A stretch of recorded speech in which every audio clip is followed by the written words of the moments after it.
पूर्णमिदं पूर्णात् पूर्णमुदच्यते पूर्णस्य पूर्णमादाय पूर्णमेवावशिष्यते। ॐ शान्ति शान्ति शान्तिः। ॐ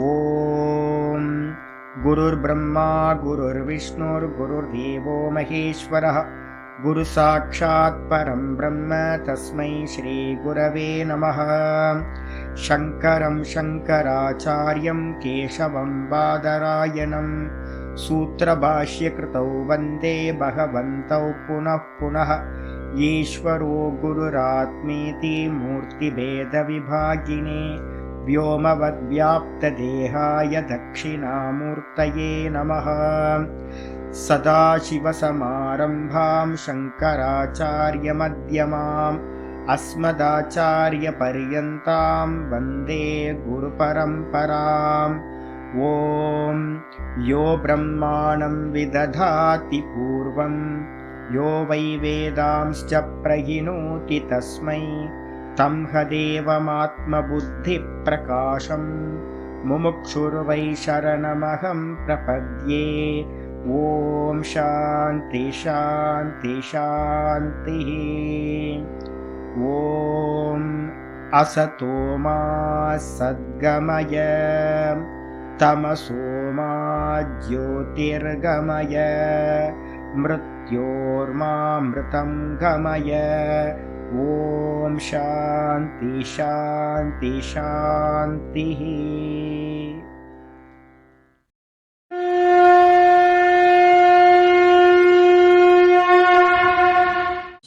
ॐ पार्थाय प्रतिबोधितां भगवता नारायणेन स्वयं व्यासेन ग्रथितां पुराणमुनिना मध्ये महाभारतम् अद्वैतामृतवर्षिणीं भगवतीम् अष्टादशाध्यायिनीम् अम्ब त्वामनुसन्दधामि भगवद्गीते भवद्वेषिणीम्। नमोऽस्तु ते व्यासविशालबुद्धे पुल्लारविन्दाय तपत्रनेत्र येन त्वया भारततैलपूर्णः प्रज्वालितो ज्ञानमयप्रदीपः प्रपन्नपारिजाताय स्तोत्रवेत्रैकपाणये ज्ञानमुद्राय कृष्णाय गीतामृतदुहे नमः। सर्वोपनिषदो गावः दोग्धा गोपालनन्दनः पार्थो वत्ससुधीर्भोक्ता दुग्धं गीतामृतं महत्। वसुदेवसुतं देवं कंसचाणूरमर्दनं देवकी परमानन्दं कृष्णं वन्दे जगद्गुरुम्। भीष्मद्रोणतटां जयद्रथजलां गान्धारनीलोत्पलां शल्यग्राहवती कृपेण वहनी कर्णेन वेलाकुलाम् अश्वत्थामविकर्णघोरमखरां दुर्योधनावर्तिनीं सोत्तीर्णा खलु पाण्डवैरननदीं कैवर्तककेशवः पाराशर्यवचः सरोजममलं गीतार्थगन्धोत्कटं नानाख्यानककेसरं हरिकथा सम्बोधनाभूतितम्।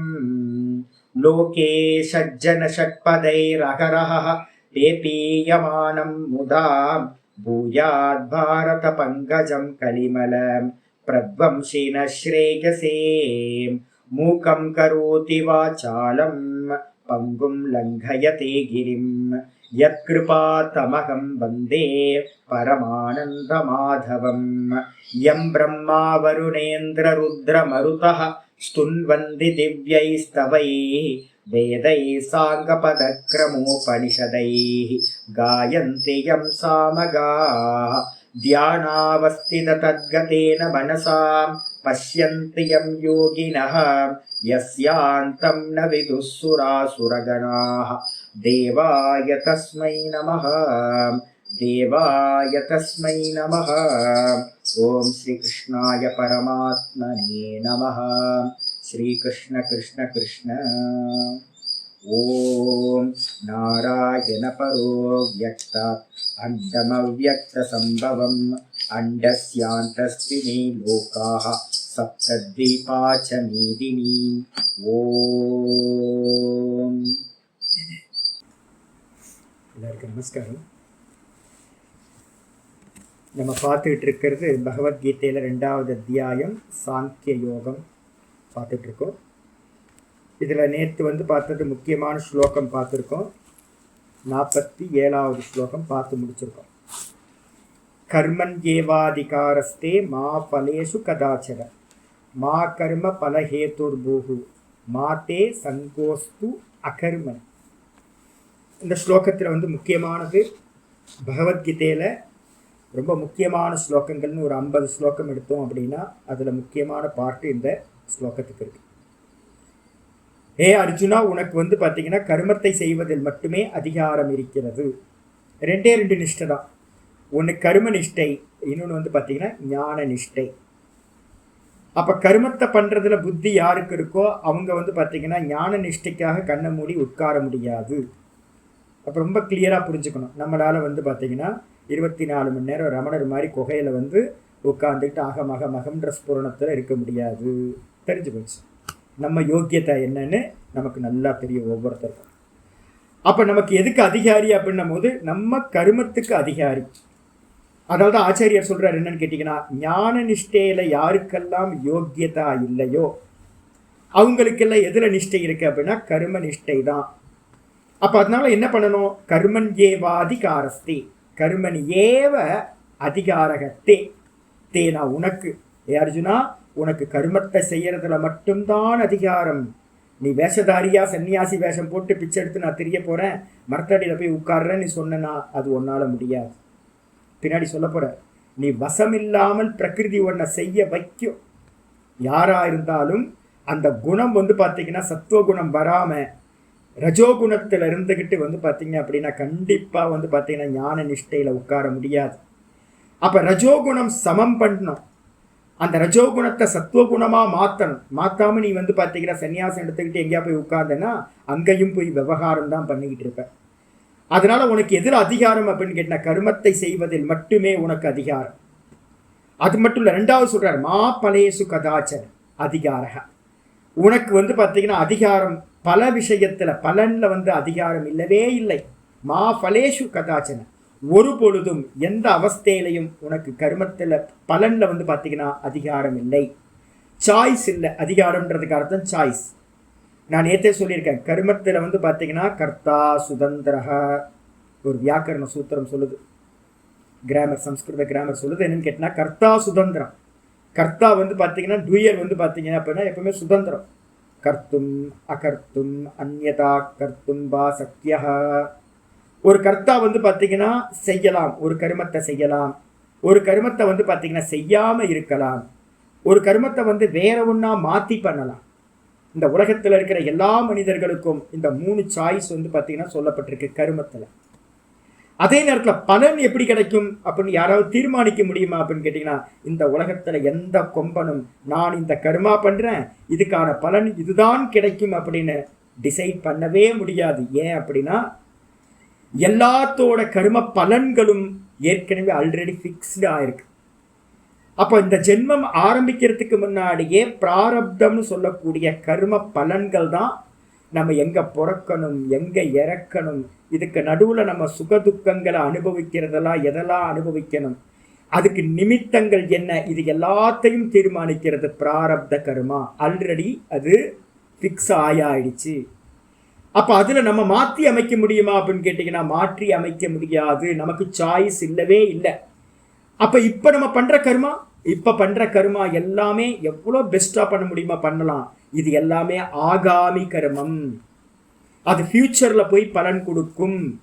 அப்போ இந்த ஜென்மத்தில் பார்த்தீங்கன்னா சில கர்மங்கள் மட்டும் சொல்ல போகிறோம். யோக சூத்திரம் படிக்கிறவங்களுக்கு அது சொல்ல போகிறோம்.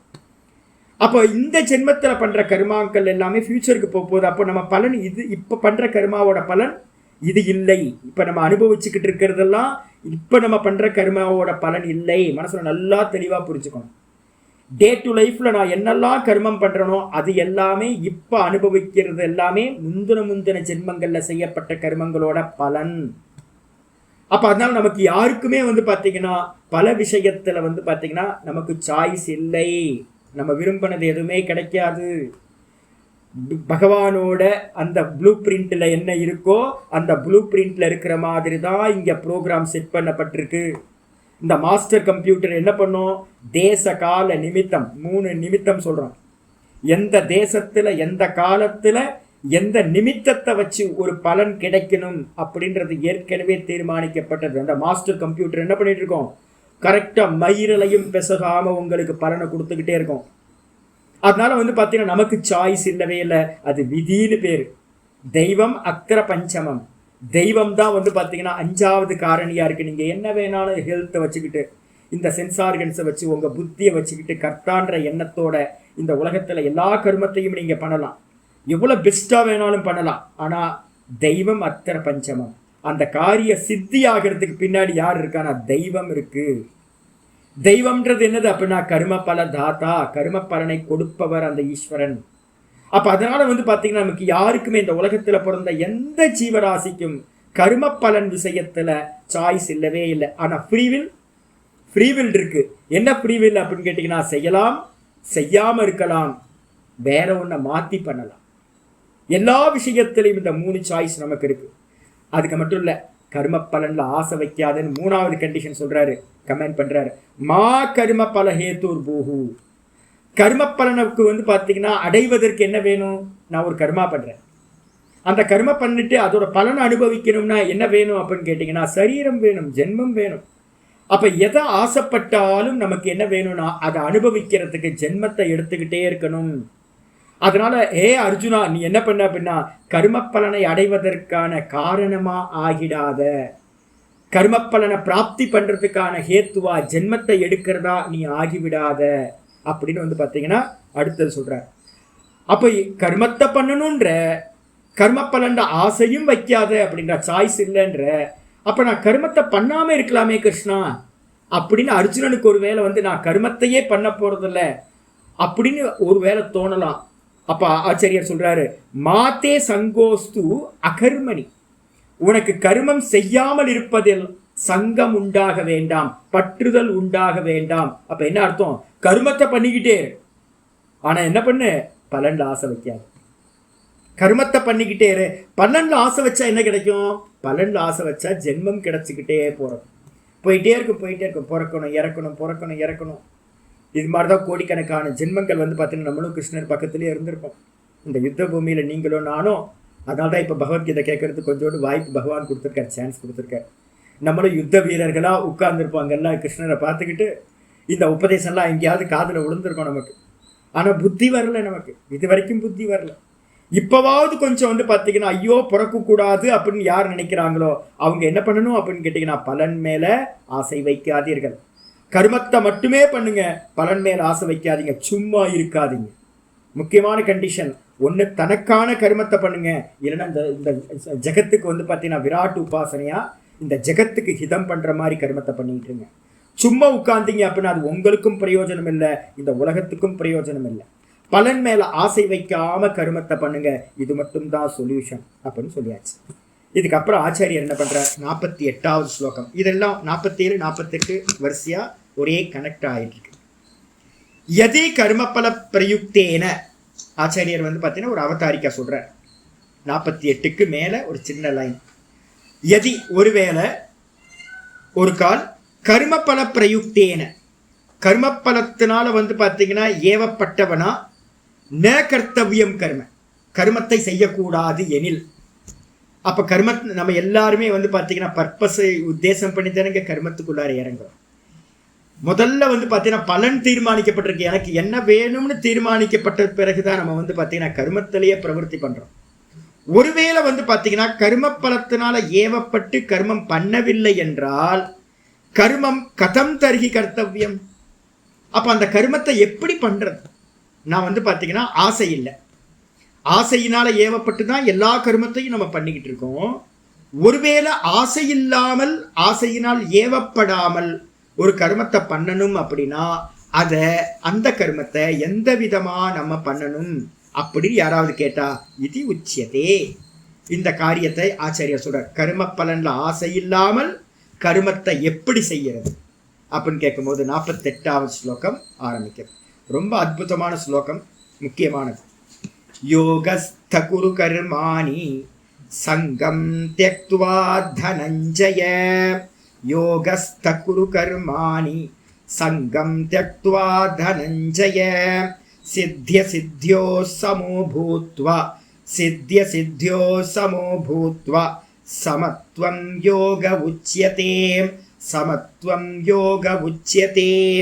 யோகஸ்த குரு கர்மாணி சங்கம் த்யக்த்வா தனஞ்சய. சித்திய சித்தியோ சமோ பூத்வா சமத்வம் யோக உச்யதே. ரொம்ப அற்புதமான ஸ்லோகம். எப்படி கர்மம் பண்ணணும்? நமக்கு எல்லாத்துக்கும் அர்ஜுனர்கள், நம்ம எல்லாம் அர்ஜுனன் தான். நமக்கு எல்லாம் கமெண்ட் பண்றார். யோகஸ்தக குரு கர்மாணி, இதான் கமெண்ட். முதல் கமெண்ட் வந்து பாத்தீங்கன்னா, யோகத்தில் நின்றவனாக கர்மத்தை செய்வாயாக. யோகஸ்தக அப்படின்னு அர்த்தம். ஸ்தன்றதுக்கு அர்த்தம் நிற்றல்னு அர்த்தம். யோகத்தில் நின்றவனாக இருந்து கொண்டு குரு கர்மாணி, கர்மாணி குரு, கர்மங்களை செய். கமாண்ட் இது. அப்போ ஒவ்வொரு கட்டளையா எழுதிக்கிட்டே வரும். இதையும் எழுதிக்கிங்க. ஒவ்வொரு அத்தியாயத்திலையும் கிருஷ்ண பரமாத்மா நமக்கு எல்லாத்துக்கும் என்ன உபாயம் சொல்றாரோ அதை அனுஷ்டானம் பண்ணா மட்டும்தான் மோட்ச பலன் கிடைக்கும். அப்ப நமக்கு வந்து பாத்தீங்கன்னா, மோக்ஷார்த்தியா இருக்கக்கூடிய, மோட்சத்தை விரும்பக்கூடிய, திரும்ப பிறக்கக்கூடாதுன்னு யாரெல்லாம் நினைக்கிறோமோ அவங்க எல்லாரும் என்ன பண்ணணும் அப்படின்னா, யோகத்தில் நின்று கருமங்களை செய்ய வேண்டும். முக்கியமான இதை தான் தூக்கி பிடிச்ச விவேகானந்தர் வந்து பாத்தீங்கன்னா, எத்தனை பேருக்கு புரிஞ்சதுன்னு தெரியல. அவர் பெரிய இதாக பண்ணிட்டு போனார். ஆனால் வந்து பார்த்தீங்கன்னா நிறைய பேருக்கு இன்னும் வந்து பார்த்தீங்கன்னா புரியாமல் இருக்கு கர்மம். அப்போ யோகஸ்த குரு கர்மாணி எப்படி பண்ணணும்? கண்டிஷன் என்ன? சங்கம் த்யக்த்வா தனஞ்சய. கண்டிஷன் யோகத்தில் நின்று கர்மத்தை பண்ணணும். ஆனால் என்ன இருக்கக்கூடாது அப்படின்னா, சங்கம் த்யக்த்வா. சங்கம் த்யக்த்வா அப்படின்னா என்ன அர்த்தம் அப்படின்னு கேட்டிங்கன்னா, பற்றுதலை விட்டு, ஆசையை விட்டுட்டு, தியாகம் பண்ணிட்டு, ஆசைய தியாகம் பண்ற, இது எல்லாம் ஈஸ்வர ஆராதனம் அப்படின்னு மனசுல வச்சுக்கிட்டு, நான் பண்ற எல்லா கருமங்களும் ஈஸ்வர பூஜா, ஈஸ்வரனுக்காக பண்றேன், ஈஸ்வரனை அடையறதுக்காக பண்றேன் அப்படின்ற மனோபாவத்தில் இருந்துகிட்டு, இந்த பலன் எனக்கு தேவையில்லை, ஈஸ்வரனுக்கு சமர்ப்பணம் அப்படின்ற புத்தியோட என்ன பண்ணா, சங்கம் த்யக்த்வா, சங்கத்தை விட்டுட்டு, பற்றுதலை விட்டுட்டு, யோகத்துல நின்று கர்மத்தை செய்வாயாக. ஹே தனஞ்சய, சம்போதனம், கூப்பிடுறது பாருங்க. ஒவ்வொன்றுலயும் ஒவ்வொரு புதுசா தனஞ்சயன்னு சொல்லியிருக்காரு அப்படின்னு கேட்டீங்கன்னா, இவன் வந்து பாத்தீங்கன்னா நாடு ஃபுல்லா சுத்தி திரிஞ்சான். நாடு ஃபுல்லா சுத்தி திரிஞ்சு வந்து பாத்தீங்க அப்படின்னா யாகத்துக்காக வந்து பாத்தீங்கன்னா நிறைய கலெக்ட் பண்ணான். இந்த 5 பேர்த்துல வந்து பாத்தீங்கன்னா இவன் தான் ஊர் ஃபுல்லா போய் ஒவ்வொரு ராஜாவையும் மிரட்டி, இல்லை அப்படின்னா ஃபைட் பண்ணுவேன் அப்படின்னு வந்து பாத்தீங்க அப்படின்னா யாகத்துக்காக வந்து தனத்தை சேகரிச்சதுல இவன் பெரிய ஆள் இவன். அதனால ஆசை பயப்பட்டு நீ எல்லாத்துலயும் ஊரெல்லாம் சுத்தி, நாடெல்லாம் சுத்தி தனத்தை வந்து சம்பாதிச்ச. ஆனா அது கர்ம யோகம் இல்லை. ஏ தனஞ்சயா, நீ எது மாதிரி ஆசைப்பட்டு வந்து பாத்தீங்கன்னா அந்த உலகம் ஃபுல்லா சுத்தி தனத்தை சேகரிச்சியோ, அது மாதிரி தனத்தை சேகரிக்கிறதுக்காக கர்மத்தை செய்யாத. அப்ப என்ன அர்த்தம்னு கேட்டீங்கன்னா, பலன் மேல ஆசை இல்லாமல் கர்மத்தை செய்வாயாக அப்படின்னு சொல்லியாச்சு. அதுக்கப்புறம் இந்த யோகம்னா என்ன சுவாமி அப்படின்னு கேட்டீங்கன்னா, ஆச்சாரியார் சொல்றார், சித்திய சித்தியோ, அதை பிரிச்சோம் அப்படின்னா சித்தி அசித்தையோகோ. சித்தி அசித்தி, ஒரு காரியத்துல என்ன இருக்கு, எந்த காரியம் பண்ணாலும் ஒரு சின்ன காஃபி போட்டா கூட வந்து பார்த்தீங்கன்னா சித்தி அசித்தி இருக்கு, எல்லாமே இருக்கு. நான் என்ன பண்ணுவேன், யாராவது வந்தா காஃபி போட்டு கொடுப்பேன். எனக்கு தெரியும், போடும் போதே எனக்கு தெரியும். என்னன்னு கேட்டிங்கன்னா ரொம்ப கிளியர் ஆகி போச்சு. காஃபி வந்து பார்த்தீங்கன்னா எதிர்க்க இருக்கிறவங்களோட கர்மாக்கு ஏற்ற மாதிரி தான் காஃபி வரும். நல்ல கர்மா இருந்துச்சு அப்படின்னா அவங்களுக்கு நல்ல பெஸ்ட் காஃபி கிடைக்கும். யாராவது சொல்லுவாங்க வந்தோடனே, சுவாமி சூப்பராக இருக்குது சுவாமி காஃபி, உங்கள் கர்மா நல்லா இருக்குது. இன்னொருத்தருக்கு நம்ம யாராவது முக்கியமாக இம்பார்ட்டண்ட்டாக வருவாங்க, அவங்களுக்காக சில பேர் நல்ல சாதுக்கள்லாம் வருவாங்க. ஆனால் போக பிராரப்தமே இருக்காது. சில பேருக்கு போக பிராரப்தம், சில பேருக்கு யோக பிராரப்தம் இருக்கும். சன்னியாசிகள்லாம் வந்து பார்த்தீங்கன்னா 2 நாளுக்கு முன்னாடி கூட ஒருத்தர் வந்தார். நல்லா ஈவினிங் வந்து நல்லா உட்கார வச்சு அவர் காஃபி குடிக்கணுன்னே என்கிட்ட வந்தார். நல்லா காஃபியை ப்ரிப்பேர் பண்ணணும்னு பண்ணால் கடைசியில் வந்து என்னாலேயே குடிக்க முடியல. ஐயோ, எனக்கு தெரிஞ்சு போச்சு. என்னன்னு கேட்டீங்கன்னா, என் பிராரப்தம் நல்ல பிராரப்தம், வந்த சுவாமி வந்து பார்த்தீங்க அப்படின்னா போக பிராரப்தமே இல்லை அவர்கிட்ட. நானும் பலமுறை ட்ரை பண்ணியிருக்கேன், அவருக்கு நல்ல ஒரு காஃபி குடிக்கணும்னு, கொடுக்கவே முடியல. ஏன்னு கேட்டீங்கன்னா அவரோட பிராரப்தத்தில் அந்த போகம் இல்லவே இல்லை. அப்போ அதனால என்னன்னு கேட்டிங்கன்னா சித்தியா அப்படின்னு கேட்டிங்கன்னா சித்தி ஆகலை. ஒரு காஃபி போடுறது சித்தி ஆகலை, அசித்தி ஆகி போச்சு. ஆனால் அதுக்காக வருத்தப்படலாமான்னு கேட்டிங்கன்னா எந்த ஒரு சின்ன எண்ணம், நான் காஃபி சொல்கிறதுன்றது ஒரு சின்ன அல்பமான காரியத்தையே நான் சொல்லிட்டு போகிறேன். அல்பமான காரியமாக இருந்தாலும் மிகப்பெரிய காரியமாக இருந்தாலும் அதில் வந்து பார்த்தீங்கன்னா சித்தின்னு சொல்லக்கூடிய காரிய சித்தியும் நடக்கும், காரியம் வந்து பார்த்தீங்கன்னா அசித்தின்னு தோத்து போகிறதும் நடக்கும். இந்த ரெண்டுத்திலையுமே வந்து பார்த்தீங்கன்னா சித்தி அசித்தையோகோ சமோபூத்வா, இந்த ரெண்டுத்தில எப்படி இருக்கணும், சமபாவத்தோட இருந்துக்கிட்டு. சுவாமி இது எங்கேயோ நம்ம கேட்ட மாதிரி இருக்கேன்னா 38வது ஸ்லோகம் ரெஃபரன்ஸ் எடுத்துங்க. 38வது ஸ்லோகம் கிராஸ் பண்ணி போயிட்டோம். சுகதுக்கே சமீகிருத்வா லாபாலாபௌ ஜயா ஜயௌ ததோ யுத்தாய யுஜ்யஸ்வ நைவம் பாபமவாப்ஸ்யசி இருக்கா. சுகதுக்கே, ஒரு காரியம் பண்ணும்போது சுகம் வரும் துக்கம் வரும், அதே மாதிரி வந்து லாபம் வரும் நஷ்டம் வரும், வெற்றி வரும் தோல்வி வரும், ஜெயம் வரும் அஜயம், வெற்றி தோல்வி இருக்கும். இதுல எல்லாத்துலேயும் வந்து பார்த்தீங்கன்னா சமபாவம், சமேபூத்வா, சமபாவனையில இருந்துகிட்டு நீ என்ன பண்ண, யுத்தத்தை செய்வாயாக அப்படின்னு அந்த இடத்துல சொல்லியிருக்கார். அப்ப அதனால என்ன நடக்கும் அப்படின்னா பாப்பம் அவாப்சி நைவம் பாப்பம் அவாப்சி, நீ பாப்பத்தை அடைய மாட்டாய், புண்ணியத்தையும் அடைய மாட்டாய், பாப்பத்தையும் அடைய மாட்டாய். அது சொல்லியிருக்கல, அதேதான் இந்த இடத்துல. அப்ப சித்தி அசித்தி மட்டும்தான் என்ன எடுக்கணும், சித்தி அசித்தி மட்டும் எடுக்கக்கூடாது. சுகம் துக்கம் லாபம் நஷ்டம், அதே மாதிரி வந்து பசிதாகம் மானம் அபமானம், எதெல்லாம் டுவாலிட்டியா இருக்கோ, இரட்டைகளா எதெல்லாம் இருக்கோ, துவந்துவங்கள் எதை சொல்றோமோ, இந்த வாழ்க்கை ஃபுல்லா சாகர காலம் வரைக்கும் நம்ம அதை ஃபேஸ் பண்ணி தான் ஆகணும்.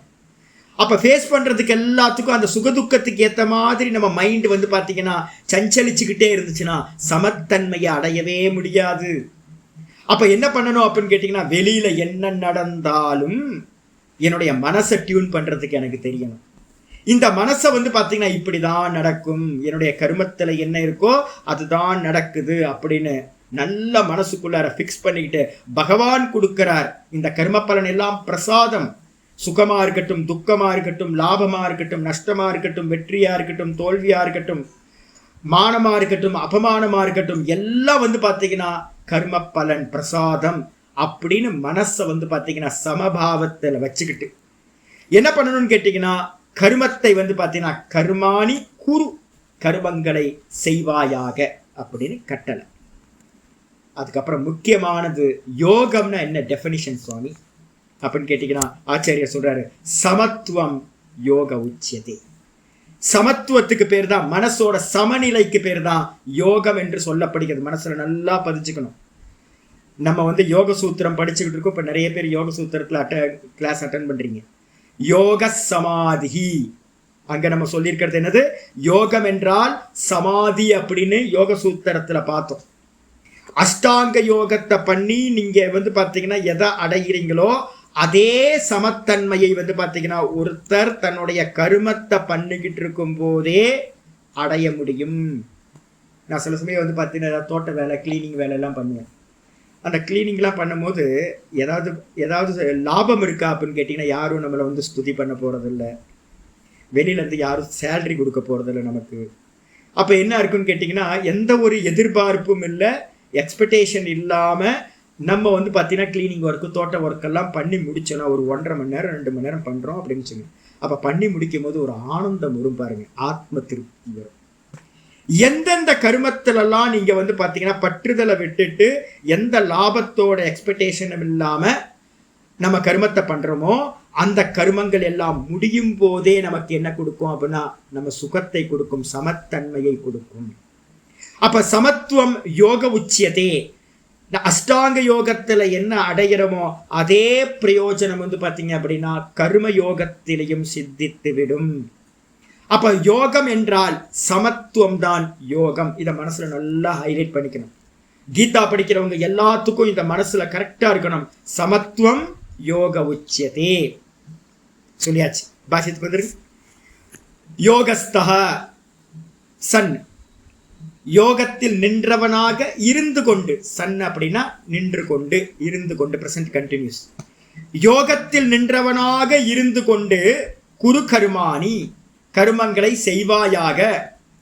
எப்படி யோகத்தில் நின்றுகிட்டு வந்து பார்த்தீங்கன்னா கருமங்களை எப்படி சுவாமி பண்றது அப்படின்னு கேட்ட ஆச்சாரியர் சொல்றாரு, கேவலம் ஈஸ்வரார்த்தம், கேவல ஈஸ்வரார்த்தம், வேற எதுவும் இல்லை.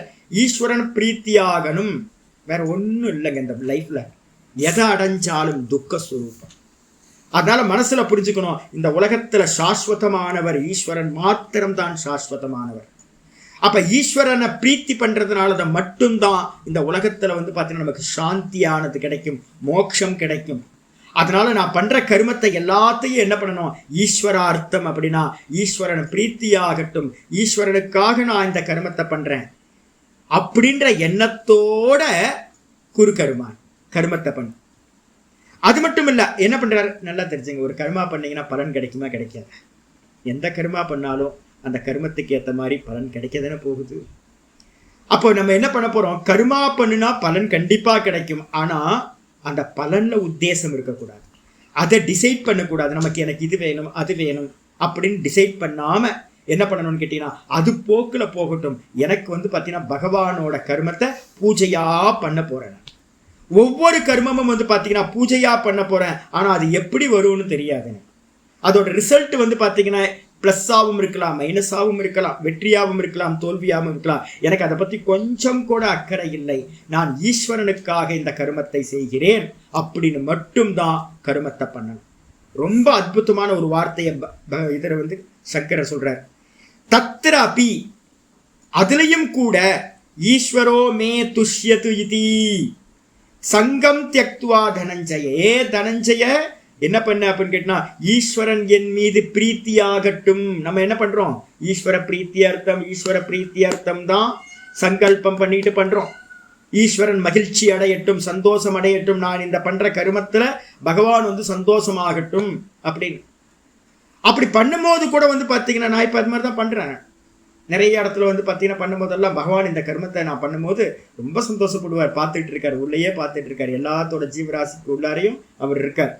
நான் எந்த கர்மா பண்ணும் போதும் வந்து பார்த்தீங்கன்னா உள்ளுக்குள்ளார நினைச்சுப்பேன், இந்த கர்மாவை நான் பண்றேன், பகவான் இந்த கர்மத்தினால சந்தோஷம் அடையட்டும், பகவான் சந்தோஷமாகட்டும் அப்படின்னு. அப்ப அப்படி பண்ணும்போது வந்து பார்த்தீங்கன்னா இங்க ஆச்சாரியர் சொல்றாரு, அதையும் கூட வந்து பார்த்தீங்கன்னா தியாகம் பண்ணிடு அப்படின்ற.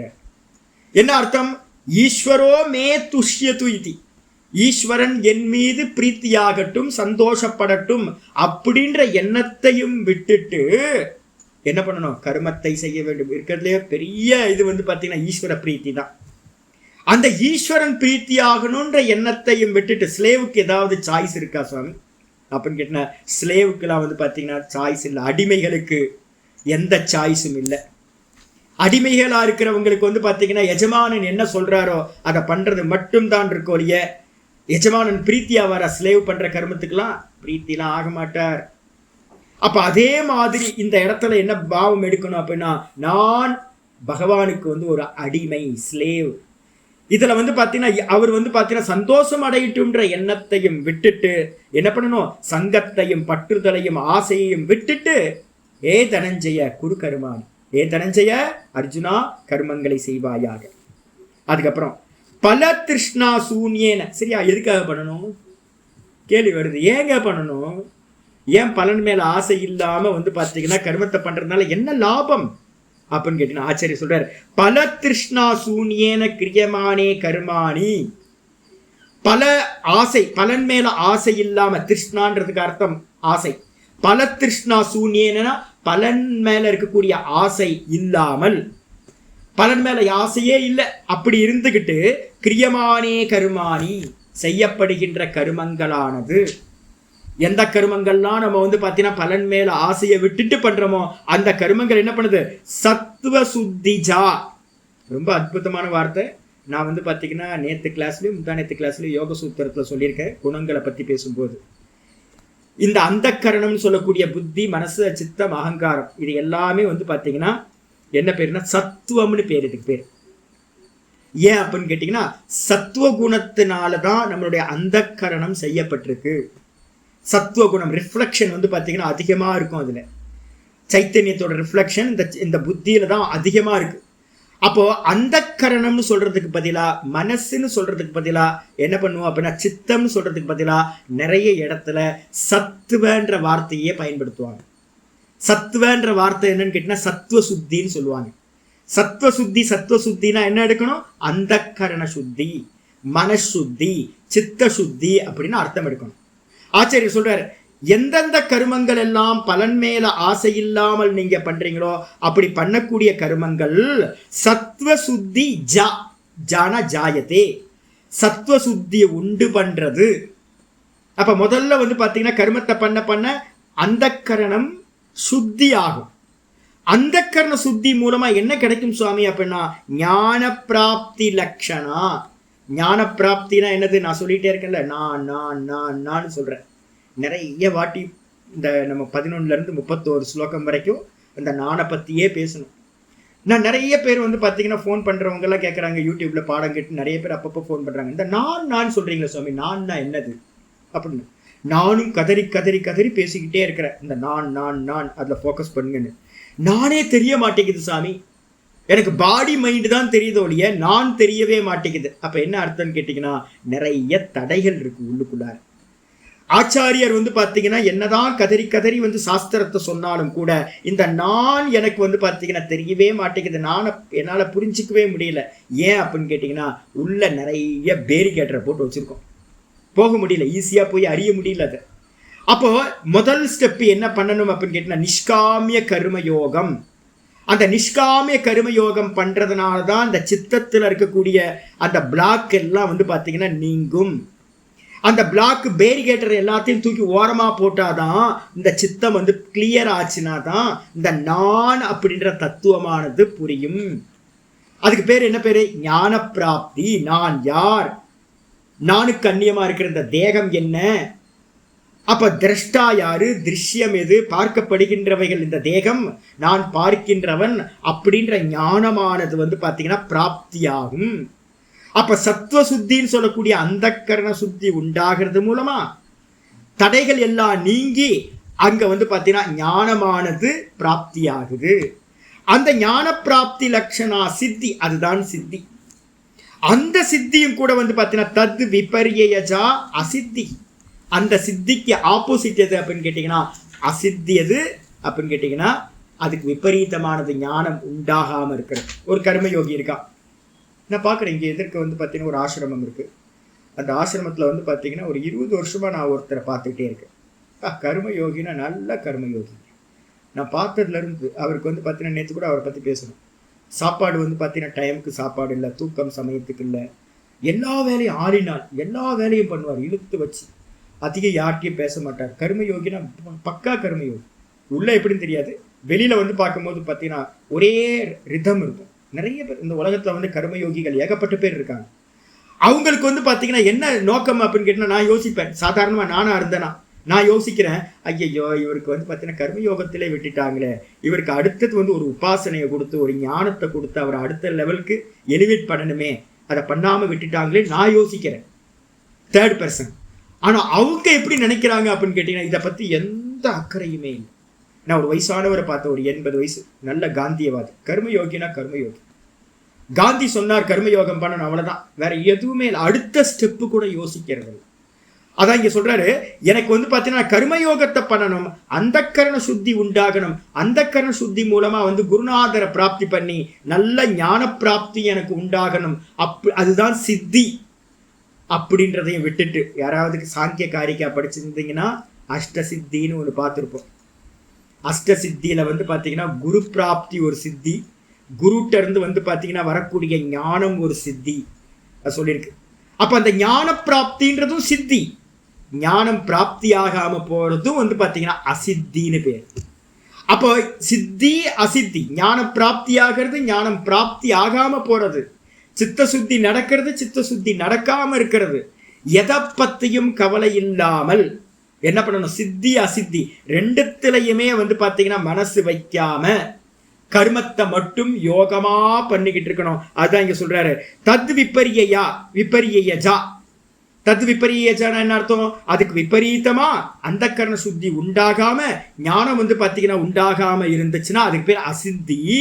அந்த அசித்தி தயோகோ, அந்த ரெண்டுத்திலையும் சித்தி அசித்தியோகோ அப்படி இந்த ரெண்டுத்திலையும் கூட வந்து பார்த்தீங்கன்னா சித்த சுத்தி நடந்தாலும் கவலை இல்லை, நடக்கலனாலும் கவலை இல்லை சாமி. எனக்கு அதெல்லாம் கவலையே இல்லை.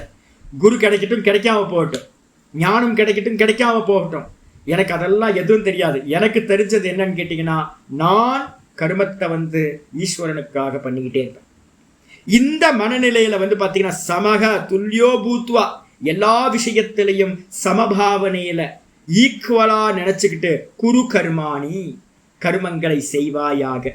அப்போ என்ன அடி பாருங்க, ஈஸ்வரன் என் மீது என்ன பண்ணட்டும், பிரீத்தி பண்ணட்டும் அப்படின்ற எண்ணத்தை விட்டுட்டு, எனக்கு அந்த கர்ண சுத்தி வந்தாலும் சரி வரலனாலும் சரி, எனக்கு ஞானம் கிடைச்சாலும் சரி கிடைக்கலனாலும் சரி, மோட்சம் கிடைச்சாலும் சரி மோட்சம் கிடைக்கலனாலும் பரவாயில்ல, எதை பத்தியும் யோசிக்காம ஈஸ்வரனுக்காகவே கர்மம் செய்வாயாக. இதுதான் தாற்பயம். இதுக்கப்புறம் க அசௌ யோகோ, அந்த யோகம் யோகம் சொல்றீங்களே, யோகத்துல நின்னுன்ற வார்த்தை யூஸ் பண்றீங்க. அந்த யோகம்னா என்ன? ரெண்டு கேள்வி கேட்கிறான். கக அசௌ யோகா, அந்த யோகம் என்பது என்ன? எத்திரஸ்தக குரு இதி உக்தம், எதுல நின்னுகிட்டு அந்த கருமத்தை செய்யுன்னு சொன்னீங்களே, எதுல நின்னுகிட்டு பண்றது? யோகம்னா என்ன? எதுல நின்னுகிட்டு அந்த யோகத்தை பண்றது அப்படின்னு சொன்னீங்களா, அது என்ன அப்படின்னு கேட்டீங்கன்னா, இதம் ஏவ தத்து, இதுதான்ப்பா அது. எது அப்படின்னு கேட்டீங்கன்னா, இப்ப நான் சொன்னேனே அதுதான். சித்திய சித்தியோ சமத்துவம், சித்தி அசித்தி, காரிய சித்தி காரிய அசித்தி, அதுல ரெண்டுத்திலையும் வந்து பாத்தீங்கன்னா சமபாவத்தில் இருக்கிறதுன்னு சொன்னமே, அந்த சமபாவத்தில் இருக்கிறது தான்ப்பா யோகம். அதுதான் இங்க ஆச்சாரிய சொல்றாரு, சமத்துவம் யோக உச்சியதே, அந்த சமநிலைக்கு பேர் தான் யோகம் என்று பெயர். அப்ப யோகத்தில் நின்று கர்மத்தை செய்வாயாகனா என்ன அர்த்தம்? சமபாவத்தில் இருந்துகிட்டு என்ன கிடைச்சாலும் மேனேஜர் திட்டுவாரு, லாபம் வரும் நஷ்டம் வரும், எவனாவது அவமானப்படுத்துவான், மானப்படுத்துவான், ஸ்துதி பண்ணுவான், நிந்தா பண்ணுவான், வெற்றி வரும் தோல்வி வரும், பசி வரும் தாகம் வரும், மானம் வரும் அபமானம் வரும், சுகம் வரும் துக்கம் வரும், வெயில் வரும் மழை வரும், காத்தடிக்கும், எல்லாம் நடக்கும் இந்த உலகத்துல. எல்லாத்துலயும் வந்து பாத்தீங்கன்னா சமநிலையில இருந்துகிட்டா ஐசா ஹி ஹோத்தா ஹே. எங்க குருநாதர் சொல்வார், ஹமேசா ஐசா ஹி ஹோத்தா ஹே, ஏ சம்சாரமே ஹமேசா ஐசா ஹி ஹோத்தா ஹே. எப்ப சிருஷ்டி ஆரம்பிச்சதோ, எது வரைக்கும் சிருஷ்டி இருக்குமோ அது வரைக்கும் இந்த உலகத்துல இப்படிதான் நடக்கும். புதுசா உங்களுக்கோ எனக்கோ எதுவும் நடந்துட போறது இல்லை. உங்களுக்கு நடக்கிற எல்லா நிகழ்ச்சிகளும் வந்து பாத்தீங்கன்னா ஆல்ரெடி வந்து பாத்தீங்கன்னா ராமர் காலத்திலையும் இருந்துச்சு, வைதிகத்துல ரிஷிகளுக்கும் அதே மாதிரி நடந்திருக்கு. எல்லா சம்பவமும் நம்மளை காட்டிலும் மோசமான சம்பவங்கள்லாம் பாண்டவர்களுக்கு நடந்திருக்கு, ராமர் சீதைக்கு நடந்திருக்கு, எல்லாத்துக்கும் நடந்திருக்கு. பெரிய பெரிய மகாராஜாக்கள்லாம் அனுபவிக்காத துக்கத்தை நம்ம அனுபவிக்க போறதில்லை. அப்ப இந்த உலகத்துல நடக்கிற எல்லாம் ஐசையோத அப்படிதான் நடக்கும். அப்படிதான் சம்சாரம்னா இப்படிதான் இருக்கும். அப்ப என்ன பண்ணணும்னு கேட்டீங்கன்னா, மனசை வந்து சமாதானப்படுத்துறதுக்கு வந்து நினைச்சுக்கணும், இது இப்படிதான் நடக்கும். பகவான் வந்து பாத்தீங்கன்னா எனக்கு வைராக்கியத்தை கொடுக்கறதுக்காக தான் இதெல்லாம் நடத்துறார். நான் ஈஸ்வரனை தான் பிராப்தி பண்ணணும், இதுல எது நடந்தாலும் எனக்கு கவலை இல்லை அப்படின்னு சமபாவத்தில் இருந்துகிட்டு கர்மங்களை செய்வாயாக சொல்லி முடிச்சாச்சு. அப்ப இதுல முக்கியமான கமாண்ட் எது அப்படின்னு கேட்டா, சமத்துவம் யோக உச்சியம். இதை வந்து மனசுல வச்சுக்கணும். கீதான்னு எழுதி முக்கியமானது அங்கங்க செவுத்துல வந்து பாத்தீங்கன்னா ஒட்டி வச்சுக்கிட்டீங்கன்னா, ஆரம்ப காலனால இதெல்லாம் பண்ணுவேன். சின்ன வயசுல நான் கீதா படிக்கும் போது என்ன பண்ணுவேன்னு கேட்டீங்கன்னா, ரூம்ல எல்லாம் வந்து பாத்தீங்கன்னா அங்கங்க எழுதி முக்கியமான சப்தங்களை எழுதி வச்சுட்டேன். ஸ்லோகமா அங்கங்க எழுதி வச்சுக்கிறது, கண்ணில் படும் போதெல்லாம் படிச்சுட்டு போறது. அதே மாதிரி சமத்துவம் யோக உச்சியத்தை, யோகம் என்றால் சமத்துவம், யோகம் என்றால் மனதின் சமநிலைக்கு பேரு யோகம். மனசுல நல்லா பதிய வச்சுக்கணும். யோக சூத்திரத்தை படிக்கும் போது யோகம் என்றால் சமாதி, யோகம் என்றால் சமாதி, சிம்பிள். இதுக்கப்புறம் அடுத்தது வரார் ஆச்சாரியா, எத்து புனக சமத்துவ புத்தி யுக்தம். மீண்டும் எது வந்து பாத்தீங்கன்னா சமத்துவ புத்தியோடு கூடியதாக, ஈஸ்வர ஆராதனார்த்தம், ஈஸ்வரனுக்கு ஆராதனை பண்றதா பூஜை பண்றதாக கர்மம், ஏதஸ்மாத் கர்மனக, அந்த கர்மத்துல இருந்து என்ன கிடைக்கும் சுவாமி? அது மாதிரி ஈஸ்வர ஆராதனையா நான் கர்மத்தை பண்றேன், எல்லா கர்மத்தையும் நீங்கள் எல்லா கர்மம்னா நம்ம என்ன பண்ணுறோம் தெரியுங்களா, செலக்டிவாக பண்ணுறோம். நம்ம என்ன பண்ணுறோம், பூஜை பண்ணும்போது வந்து பார்த்தீங்கன்னா காயேன வாச்சா மனசேந்திரிய எரிவா புத்தியாத்மனாவா பிரகிருதே சுபாவாத் கரோமி யத்யத் சகலம் பரஸ்மை நாராயணாயதி சமர்ப்பயாமி. சந்தியாவந்தனம் பண்ணுறவங்களுக்கெல்லாம் டெய்லி சந்தியாவந்தனத்தில் பண்ணுறோம். ஒரு பூஜை பண்ணுறதுக்கெல்லாம் வந்து பார்த்தீங்கன்னா முடிக்கும் போது சமர்ப்பணம் பண்ணுறது, அது கர்மயோகம் இல்லை. கர்மயோகன்றது செலக்டிவாக நல்ல கர்மத்தை மட்டும் நீங்கள் பண்ணினீங்கன்னா நீங்கள் மாட்டிப்பீங்க. உங்கள்கிட்ட கில்ட்டி கான்சியஸ்னஸ் போகவே போகாது. எல்லாத்துக்குள்ளாரையும் ஒரு கில்ட்டி இருக்குது. ஏன்னு கேட்டிங்கன்னா எல்லா மனுஷங்களும் மிருகம் பாதி மனுஷன் பாதி, நல்லது கெட்டது ரெண்டும் சேர்ந்து சேர்ந்து சேர்ந்து தான் நம்மள்கிட்ட இருக்குது. நம்ம சரீரத்தில் வந்து பார்த்தீங்கன்னா நல்லதும் நடக்கும் கெட்டதும் நடக்கும். அப்போ என்ன பண்ணணும்னு கேட்டிங்கன்னா ஒரே ஒரு இது பண்ணணும். எந்த கர்மா சம்பவிக்குதோ காலையில் எந்திரிச்சதுலேருந்து முதல் தாட்டு வந்து பார்த்தீங்கன்னா பகவானே, நான் இதெல்லாம் ப்ராக்டிஸ் பண்ணுறது டெய்லி காலையில் பகவானோட ஸ்மரணத்தில் தான் எந்திரிக்கிறது. முடிக்கும் போது வந்து பார்த்தீங்கன்னா பகவானோட ஸ்மரணத்தில் தான் முடிக்கிறது. அப்போ என்ன அர்த்தம்னு கேட்டிங்கன்னா எங்கெல்லாம் நினைவு நமக்கு இருக்கோ அந்த எல்லாத்துலேயும் நம்ம என்ன பண்ணணும்னு கேட்டிங்கன்னா எந்த கர்மா இந்த தேகத்தில் நடந்தாலும் சுவாசத்திலிருந்து நான் டெய்லி காலையில் வரும்போது ஒரு ஒப்புதல் கொடுத்துட்டு தான் கிளாஸ்க்கு நான் வரேன். பகவானே, என்னோட வாக்கு உன்னோட வாக்கு, என்னோட மனசு உன்னோட மனசு, என்னோட புத்தி உன்னோட புத்தி, என்னோட பிராணன் சுவாசம் வந்து பார்த்தீங்கன்னா உன்னோட சுவாசம், எனக்குள்ளார வந்து பார்த்தீங்கன்னா நான் சொல்லிக்கிட்டு இருக்கிறதும் நீ. அப்போ இந்த கிளாஸ் நடக்க போகுது. இப்போ வந்து பார்த்தீங்கன்னா நான் கிளாஸ்க்கு போக போகிறேன். இந்த பகவத்கீதையை நான் சொல்லலை, இந்த பகவத்கீதை வந்து பார்த்தீங்கன்னா நீயே சொல்லிக்கிற. எனக்கும் இதுக்கும் எந்த சம்பந்தமும் இல்லை. இதில் சில சமயம் வந்து பார்த்தீங்கன்னா கேட்குறவங்களுக்கு போர் அடிக்கலாம், சில சமயம் ரொம்ப உற்சாகத்தை கொடுக்கலாம். சில பேருக்கு வந்து பார்த்தீங்கன்னா சுவாமி இன்னைக்கு ரொம்ப நல்லா சொன்னார், நல்லா புரியுதுன்னு இருக்கும். சில பேருக்கு ஐயோ சுவாமி என்ன போட்டு அரைச்ச மாவி அரைக்கிறான்னு இருக்கலாம். இது மாதிரி எது நடந்தாலும் பிரச்சனை இல்லை. எனக்கு இந்த கர்மத்தோட, இந்த டீச்சிங் கர்மத்தோட, இந்த உபதேசத்துக்கும் எனக்கு எந்த சம்பந்தமும் இல்லை. பகவானை நீயே பண்ணுற இந்த மனபாவனையில தான் வந்து பார்த்தீங்கன்னா காலையில் நான் உள்ளே வரும்போதும் இதே தான். அப்போ காலையில் உள்ளே வரும்போதே நான் என்ன பண்ணுறேன், வேக்கப் ஆகும் போதே இது எல்லாம் ஈஸ்வரனோடது, ஈஸ்வரன் பண்ணுறார். நான் வந்து பார்த்தீங்கன்னா வெறும் நிமித்த மாத்திரமாக நான் இருக்கேன், எனக்கும் இந்த கர்மத்துக்கும் எந்த சம்பந்தமும் இல்லை, இது எல்லாம் ஈஸ்வரனுக்காக. எந்த கர்மா பண்ணாலும் அப்போ என்ன ஆகும் தெரியுங்களா, அவங்களுக்கு ஒரு பெரிய பியூட்டி, உங்கள்கிட்ட ஒரு சின்ன கில்ட்டி கூட உண்டாக. நமக்கு எல்லாம் என்னென்னா புண்ணிய கர்மத்தை எல்லாத்தையும் ஈஸ்வரனுக்கு அர்ப்பணம் பண்ணுவோம். நம்ம அதான் பண்ணிகிட்டு இருக்கோம். நமக்கு சொல்லி கொடுத்ததெல்லாம் பூஜை பண்ணால் வந்து ஈஸ்வர அர்ப்பணம் பண்ணு, எல்லாத்தையும் ஈஸ்வர அர்ப்பணம், எதை நல்ல கர்மாவாக பார்த்து பார்த்து பார்த்து பண்ணுறோம். இது ஒரு ஸ்டேஜ். ஆனால் அடுத்த ஸ்டேஜ் நீங்கள் போகிறீங்க அப்படின்னா புண்ணியமோ பாப்பமோ எது நடந்தாலும் ஈஸ்வர அர்ப்பணம். எது நடந்தாலும், எந்த சிந்தனை வந்தாலும், எந்த கர்மா நடந்தாலும், எந்த வாக்கு நாம் பேசினாலும் எல்லாம் பகவானுக்கு அர்ப்பணம் அப்படின்னு நீங்கள் பண்ணுறீங்க அப்படின்னா அற்புதமான ஒரு ஆயிடும். மனசு வந்து பார்த்தீங்கன்னா சமநிலையில் இருக்கும். கில்ட்டி கான்சியஸ்னஸ் நம்ம மாட்டிக்க மாட்டோம். குற்ற உணர்ச்சி நிறைய பேருக்கு இருக்குது. ஐயோ நான் இதை பண்ணுறேனே அந்த கர்த்தத்துவம் வந்து பார்த்தீங்கன்னா அதில் மாட்டிக்குது. பலன் மேலே நமக்கு வந்து ஐயோ பாப்பம் பண்ணுறமேன்னு பண்ணிகிட்டு இருப்போம். அப்போ என்ன பண்ணணும்னு கேட்டிங்கன்னா எது நடக்குதோ அது பகவானுக்கு அர்ப்பணம்னு பண்ணி பாருங்கள். மெதுவாக பாப்பங்கள் கம்மியாகிட்டே போயிடும். பாப்பங்கள் கம்மியாகி பரிசுத்தன் ஆகிடுவோம் நம்ம. அதுக்காக என்ன பண்ணணும், எல்லா கர்மத்தையும் பகவானுக்கு அர்ப்பணம் பண்ணணும். ஒரு வேலை எத்து புனக சமத்துவ புத்தி யுக்தம், சமத்துவ புத்தியோட சேர்ந்து இருந்துகிட்டு கூடியிருந்தவனாக ஈஸ்வர ஆராதனார்த்தம், ஈஸ்வர பூஜையா நம்ம எல்லா கர்மத்தையும் பண்றோம்னா கர்மத்தை பண்ணும்போது ஏத்தஸ்மாத் கர்மனக, இந்த கர்மத்திலிருந்து என்ன பிரயோஜனம் கிடைக்கும் அப்படின்னு 49வது ஸ்லோகம் சொல்லு. என்னன்னு பார்ப்போம். தூரேன ஹ்யவரம் கர்ம, தூரேன ஹ்யவரம் கர்ம புத்தியோகாத் தனஞ்சய, புத்தியோகாத் தனஞ்சய புத்தௌ சரணமன்விச்ச, புத்தௌ சரணமன்விச்ச கிருபணாः பலஹேதவः, கிருபணாः பலஹேதவः தூரேன ஹ்யவரம் கர்ம புத்தியோகாத் தனஞ்சய, புத்தௌ சரணமன்விச்ச கிருபணாः பலஹேதவः. ரொம்ப அற்புதமான ஸ்லோகம். தூரேன புத்தி யோகாத்துன்றதை எடுத்துங்க. புத்தி யோகம்ன்றதுக்கு அர்த்தம் சமத்துவ புத்தி யோகம். சமத்துவ புத்திக்கு தான் புத்தி யோகம் அப்படின்னு பேர். புத்தியை ஈக்குவலாக வச்சுக்கிட்டு நம்ம எந்த கர்மத்தை பண்ணுறோமோ அதுக்கு பேர் புத்தி யோகம் அப்படின்னு பேர். அது கூட நம்ம என்ன பண்ணிக்கணும், சமத்துவ புத்தி யோகம்னு போட்டுக்கணும்.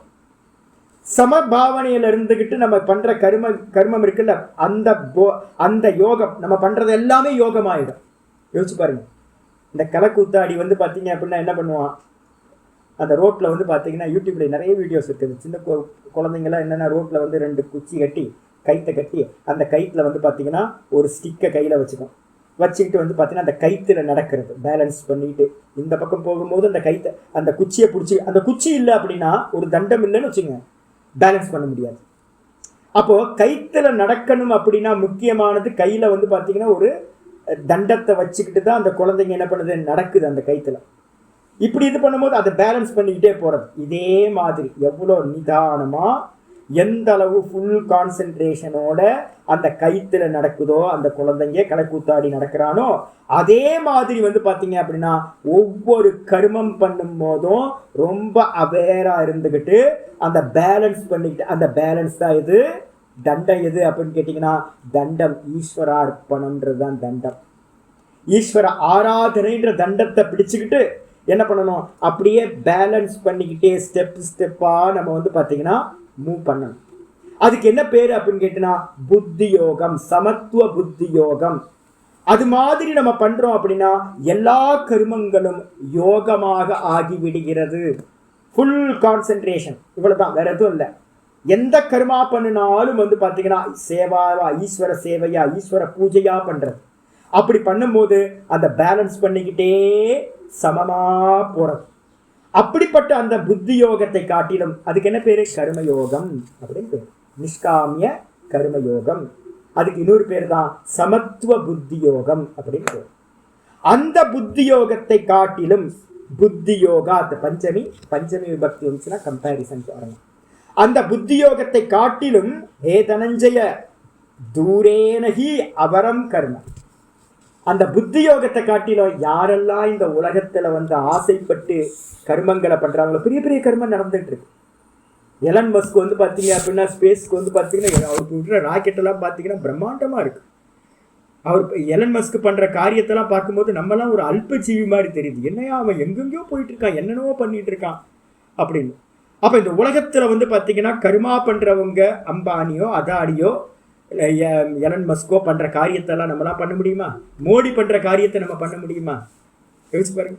உலகத்தில் கர்மா பண்ணுறவங்க, பெஸ்ட் கர்மாவை பண்ணுறவங்க, பெரிய பெரிய கர்மா பண்ணுறவங்க உலகத்தில் அநேகம் பேர் இருக்காங்க.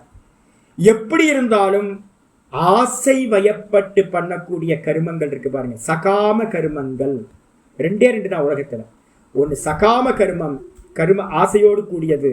இன்னொன்று நிஷ்காம கர்மம், ஆசை இல்லாமல் செய்கிறது. அந்த ஆசை இல்லாமல் பண்ணக்கூடிய கர்மத்துக்கு பேர் தான் புத்தி யோகம்னு பேரு. அந்த புத்தி யோகத்தை காட்டிலும் நிஷ்காம கர்மத்தை காட்டிலும் யாரெல்லாம் சகாமமா ஆசையோடு கர்மம் பண்றாங்க, அது எவ்வளவு பெரிய பெஸ்டா வேணா இருந்துகிட்டோம். அது எப்படிப்பட்டது அப்படின்னா தூரம்னு என்ன அர்த்தம், இந்த நிஷ்காமிய கர்மத்துக்கு பக்கத்துல கூட வர முடியாதுங்க.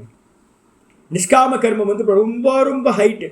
இது வந்து பார்த்தீங்கன்னா ரொம்ப கீழானது. அவரம் கர்ம, ஆசையோடு பண்ணக்கூடிய கர்மங்கள் ரொம்ப கீழானது. மலைக்கும் மடுவுக்கும் இருக்கிற சிகரத்தில் இருக்கிறது நிஷ்காமியம்.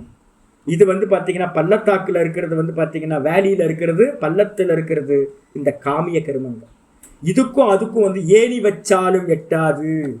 அதனால என்னன்னு கேட்டிங்கன்னா எந்த கர்மத்தெல்லாம் நம்ம ஆசையோடு பண்ணுறோமோ அதெல்லாம் வந்து பார்த்தீங்கன்னா ஈஸ்வராராதனம்னு பண்ணக்கூடிய கர்மத்துக்கு பக்கத்தில் வரவே முடியாது. ரொம்ப தூரமானது, எட்டவே முடியாது, கீழானது, ரொம்ப கீழானது கர்மங்கள். அதனால வந்து பார்த்தீங்கன்னா நாங்கள் ரொம்ப முக்கியமாக கவனிப்போம். நான் சன்னியாசியாக இருக்கிறேன், நான் சாஸ்திரம் படித்ததுலேருந்து இந்த உலகத்தில் வந்து நான் யாரையாவது மதிக்கிறேன் அப்படின்னா, என்னை யாராவது திருப்திப்படுத்தணும், ஈஸ்வரனை திருப்திப்படுத்தணும், ஆச்சாரியரை திருப்திப்படுத்தணும்னு நீங்கள் நினச்சிங்கன்னா, நீங்கள் ஏதாவது ஒரு நிஷ்காமியமாக ஒன்று பண்ணீங்கன்னா நான் ரொம்ப சந்தோஷமாயிடும்.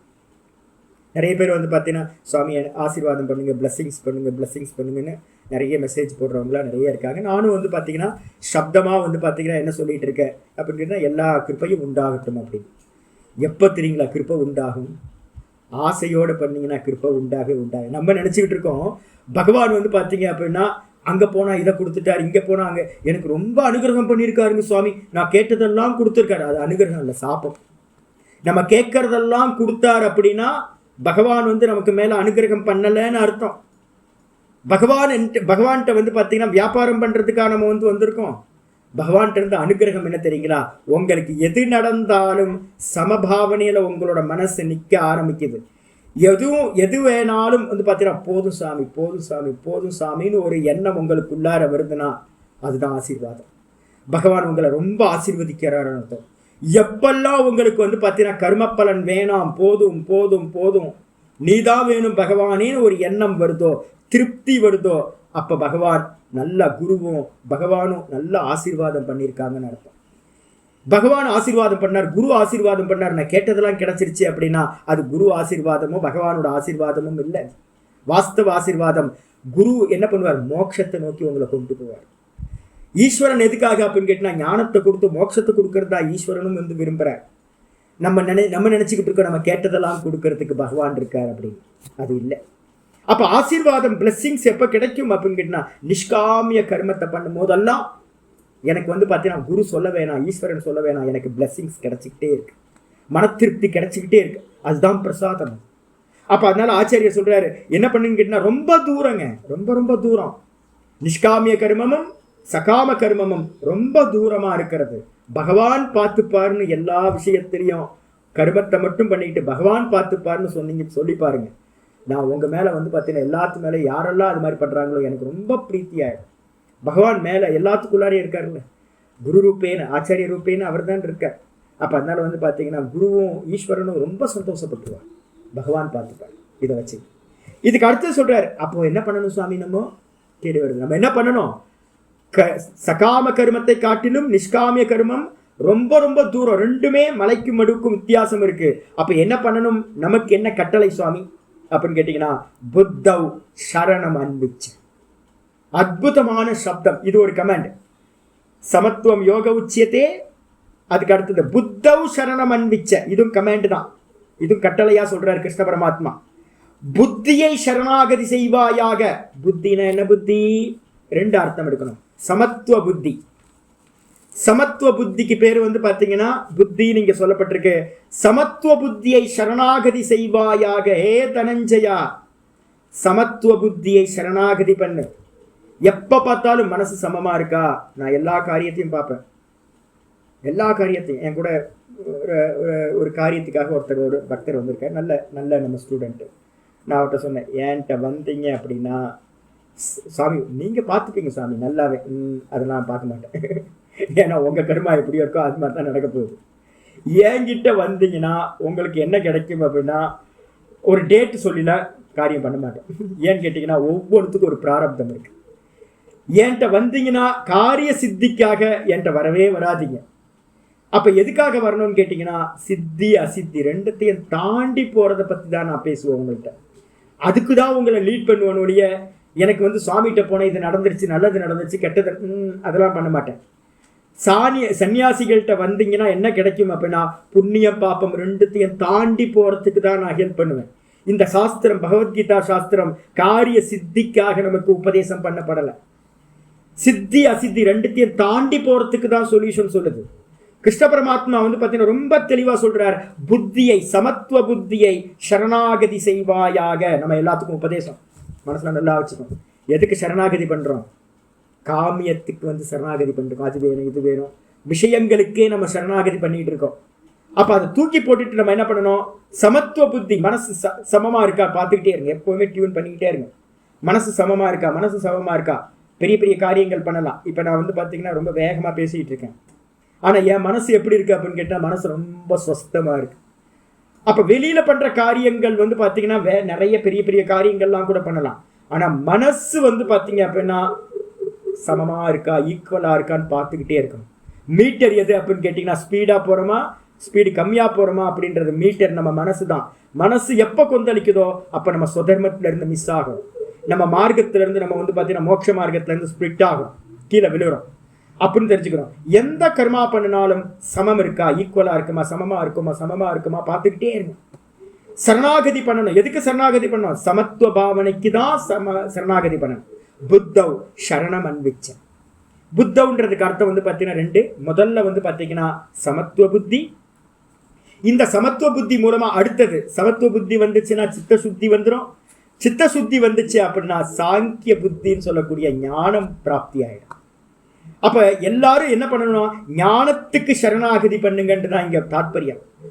புத்திய சரணாகதி பண்ணுங்கன்றதுக்கு அர்த்தம் புத்தவ் ஞானம், புத்தேர் ஞானம், புத்தினா ஞானம்.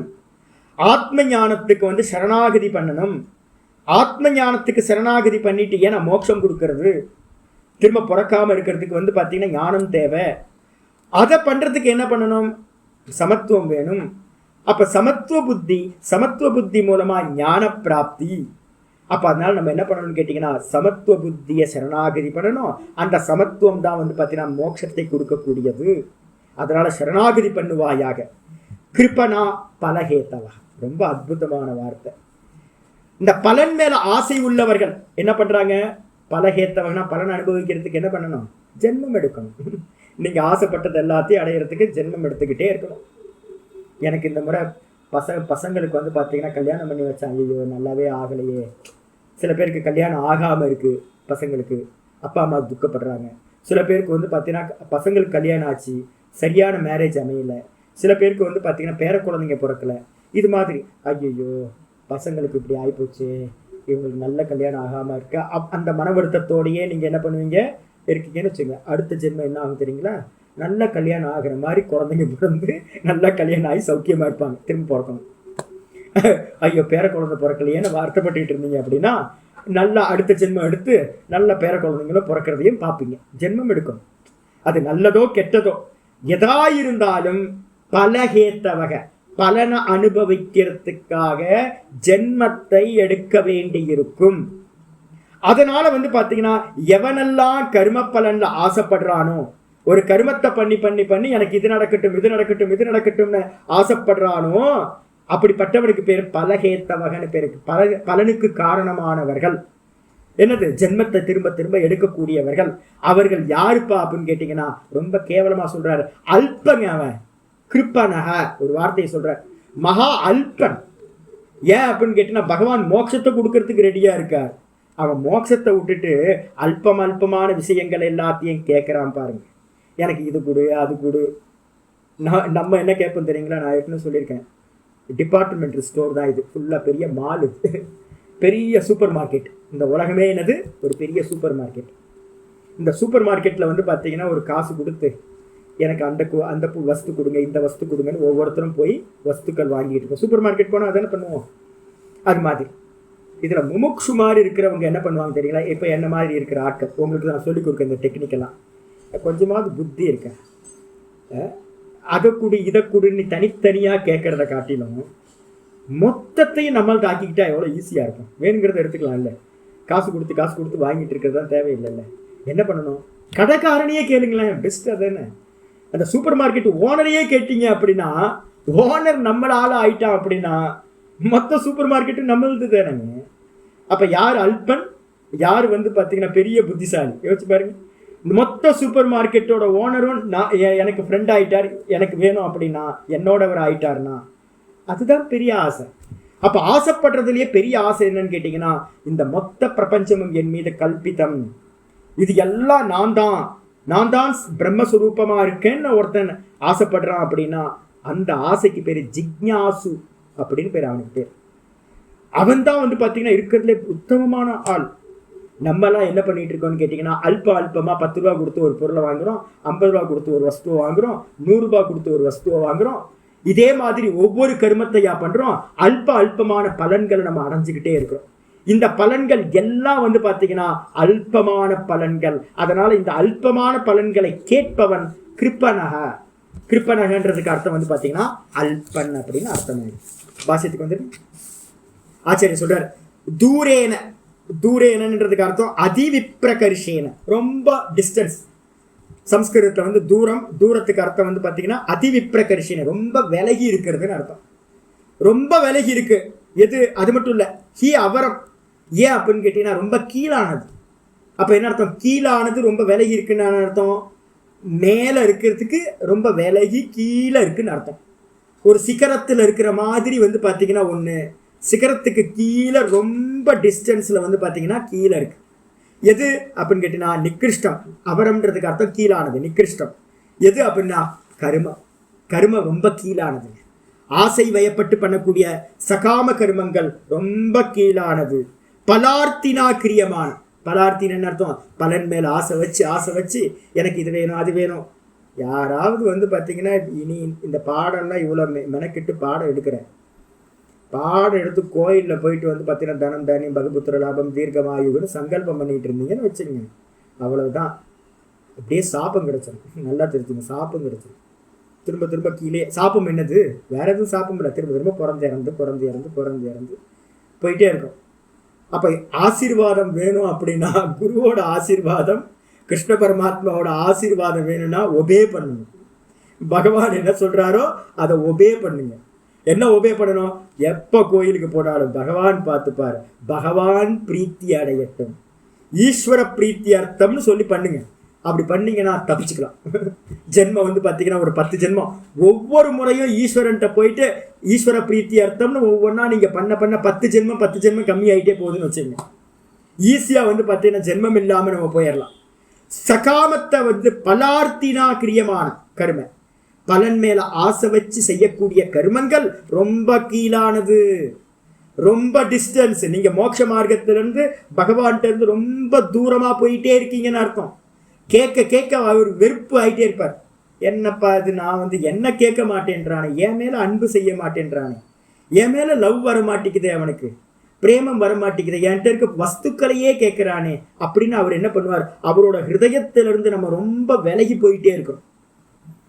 எப்பெல்லாம் நீங்க வந்து பாத்தீங்கன்னா கர்மயோகத்தோட சமபாவத்தோட பகவானுக்காக பண்றீங்களோ அப்பெல்லாம் வந்து பாத்தீங்கன்னா எனக்காக கர்மா பண்றாயா, எனக்காக கர்மா பண்றான் அப்படின்றது. இப்ப என்கிட்ட 2 சிஷ்யர்கள் இருக்காங்க. ஒரு சிஷ்யன் வந்தாருனாவே எனக்கு பயமா இருக்கும். ஐயோ எதுக்கு, ஏன் அப்படின்னு கேட்டீங்கன்னா ஏதோ ஆப்ளிகேஷனோட தான் வர. அவர் வந்தாருன்னா ஆப்ளிகேஷனோட ஒரு பிளான் வச்சுக்கிட்டு தான் வருவார். ஏதாவது சேவை பண்ணுவார். வந்து பார்த்தீங்கன்னா ஒரு வாரத்துக்கு ஒரு வாட்டி வருவார். வந்து சேவையெல்லாம் பண்ணுவார். இழுத்து போட்டு சாமி அதை பண்ணுறேன் இதை பண்ணுறேன், கிளீனிங் பண்ணுவார், வஸ்திரம் துவைப்பார், எல்லாம் பண்ணுவார். நான் மனசில் நினச்சிப்பேன், ஐயோ இன்னைக்கு ஏதோ வேட்டு வைக்க போகிறாரு என்கிட்ட அப்படின்னு பயந்துக்கிட்டே இருப்பேன் நான். கரெக்டாக எல்லாம் முடிஞ்சோன்னு தலையை சுரிஞ்சிட்டு சாமி அப்படின்னு அந்த ஆப்ளிகேஷன் நான் என்ன பண்ண முடியாது, சேவையெல்லாம் பண்ணியாச்சு வச்சுக்கோ. அப்போ ஆனால் வச்சுக்கோன்னு சொல்லும்போது எப்படி மனசு திருப்தியாக இருக்குமான்னு கேட்டிங்கன்னா திருப்தியாக இருக்காது. 2 பேர் அது மாதிரி இருக்காங்க. மீதி இருக்கிறவங்கெல்லாம் என்ன பண்ணுவாங்கன்னு கேட்டிங்கன்னா நிறைய சிஷ்யர்கள் இருக்காங்க. அவங்கெல்லாம் என்ன பண்ணுவாங்கன்னா ஐயோ இந்த பிரபோதா மாதிரி ஆட்கள்லாம் இருப்பாங்க. டக்குன்னு போய் காலை பிடிச்சி விட்றது, இது பண்ணுறது, துவைக்கிறது, துணி துவைக்கிறது, க்ளீன் பண்ணுறது, நாதபிரமெல்லாம் கூடயே இருப்பார். அதெல்லாம் நிறைய சிஷ்யர்கள் இருக்காங்க. இவங்கெல்லாம் என்ன பண்ணுவாங்கன்னு கேட்டிங்கன்னா எந்த எதிர்பார்ப்பும் இருக்காது, சாமிகிட்ட இருந்து எந்த எதிர்பார்ப்பும் இருக்காது. என்ன பண்ணுவாங்கன்னு கேட்டிங்கன்னா பிரீத்தி, அவங்க அன்புக்காக பண்ணுறேன். நான் என்னோட ஆச்சாரியர்கிட்ட வந்து பார்த்தீங்கன்னா ஒரு நயா பைசா கூட என்னோட ஆச்சாரியர்கிட்ட இருந்து எனக்கு வந்ததே இல்லை. ஆனால் பிரீத்தி வந்து பார்த்தீங்கன்னா அவ்வளோ பிரீத்தியாக என்னோட ஆச்சாரியருக்கு சேவை பண்ணேன். அப்போ என்ன ஆகும் அப்படின்னு கேட்டிங்கன்னா அன்போடு நம்ம பண்ணும்போது அவங்களோட ரொம்ப இன்டிமசி ரொம்ப கிரியேட் ஆகுது, உள்ளுக்குள்ளே இருந்து ஆசீர்வாதம் கிடைக்கும். அதே மாதிரி பகவான்கிட்ட நம்ம போகிறோம் அப்படின்னா பகவான்கிட்ட இருந்து வந்து பார்த்தீங்கன்னா சூப்பர் மார்க்கெட், இந்த மொத்த உலகம் சூப்பர் மார்க்கெட், இதில் இருக்கிற எந்த வஸ்துக்களையாவது நம்ம கேட்டோம் அப்படின்னா அவர் பார்ப்பார், என்னையா சரி வச்சுக்கோ தொலையுது அப்படின்னு விட்டுருவார். ஆனால் நீங்கள் பண்ணுற சேவையிலேருந்து அவருக்கு திருப்தி கிடைக்குமானா திருப்தி கிடைக்கவே கிடைக்காது, உங்களுக்கு ஆசீர்வாதம் கிடைக்கவே கிடைக்காது. அப்போ எங்கெல்லாம் சகாம பக்தி இருக்கோ, சகாமமான காமத்தோடு ஆசையோடு சேர்ந்த கர்மம் இருக்கோ அங்கெல்லாம் ஆசீர்வாதம் இல்லைன்னு மனசில் வச்சுக்கணும். அப்போ அதனால ஆச்சாரிய சொல்றாரு, எதெல்லாம் கர்மம் பலார்த்தினா கிரியமானம், பலார்த்தியினால் செய்யக்கூடிய கர்மங்கள் இருக்கோ அது பகவான்கிட்ட இருந்து ரொம்ப தூரம், மோட்ச மார்க்கத்துல இருந்து ரொம்ப தூரம், ரொம்ப கீழானது. அது மட்டும் இல்லை, எதோட கம்பேர் பண்றீங்க? புத்தி யோகாத். புத்தி யோகம் என்னது? சமத்துவ புத்தி யோகாத் யுக்தாத். சமத்துவ புத்தியோடு கூடி பண்ணக்கூடிய கர்மா இருக்கே, ஈஸ்வர பிரீத்தியர்த்தம், ஈஸ்வர ஆராதனார்த்தம், ஈஸ்வரனுக்கு பூஜையா பண்றேன் அப்படின்னு பண்ணக்கூடிய கர்மா இருக்கே, அதுவும் சமபாவனையிலிருந்து பண்ணக்கூடிய கர்மா இருக்கே, அந்த கர்மத்தை காட்டிலும். ஏன் அப்படின்னு கேட்டிங்கன்னா ஏன் சொல்றீங்க? அந்த புத்தி யோகம் வந்து பார்த்தீங்கன்னா என்ன பண்ணும்? ஆசையோடு பண்ற புத்தி அந்த கர்மா என்ன பண்ணும் அப்படின்னு கேட்டீங்கன்னா அந்த யோகத்தோடு கூடிய கர்மம் என்ன பண்ணும்? ஜென்ம மரண ஆதி, ஜென்ம மரணாத்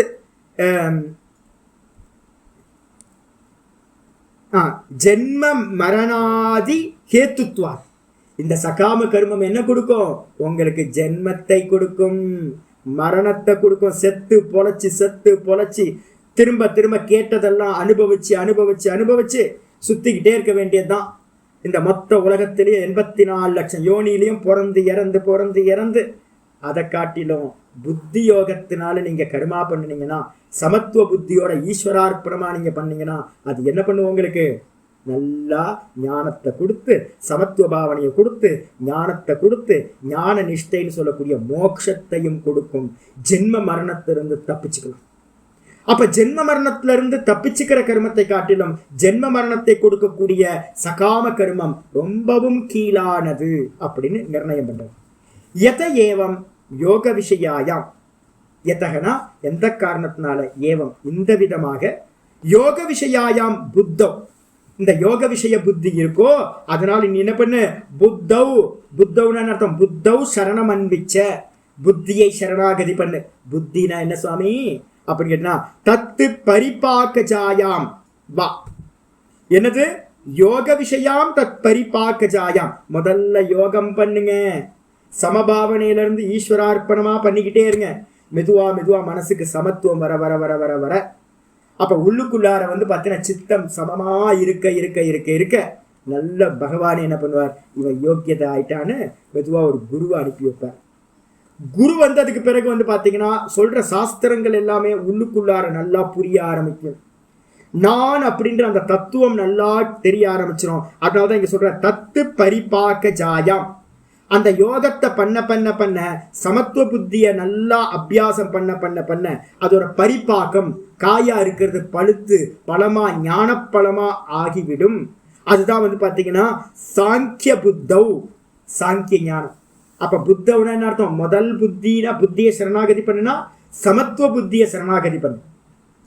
அது மூலமா என்ன உண்டாகும்? ஞானம் உண்டாகும். சாங்கிய ஞானம்னு பேரும் 11 இருந்து 31 வரைக்கும் சொல்லப்பட்ட ஆத்ம ஞானம்.